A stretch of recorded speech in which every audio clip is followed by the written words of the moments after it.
ગોવિંદભા અહીં ચમનો બેઠો છું ને કોને ઊભો રાખીને આવ્યો છું એ હું ધર્મ જાણું છું ભાઈ. અને જ્યાં જાઉં ત્યાં રાવળદેવ બોલું છું ભાઈ.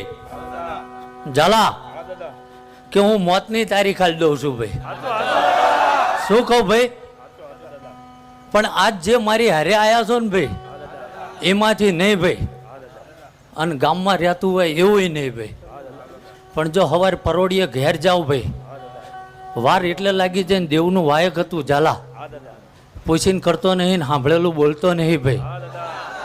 પણ જો આ આનંદ મજા બોલીને જાઉં કાલ કોક એમ કે ભાઈ તમારા ગામમાં તો સવારમાં વહેલા પરોડીએ આવું બન્યું ભાઈ. એટલે મારા મહાદેવના ઘરેથી ગોવિંદભા સહી કરાવીને આવ્યો છું ભાઈ. અને સવાર પરોડીએ ગામમાં ઉતરો ભાઈ. અને જો અમંગળ થયું ને કદાચ કોઈનું મરણ થયું આવું જો પૂરું ના કરી આલું તો એટલે હું ધર્મ મટી જાઉં ભાઈ.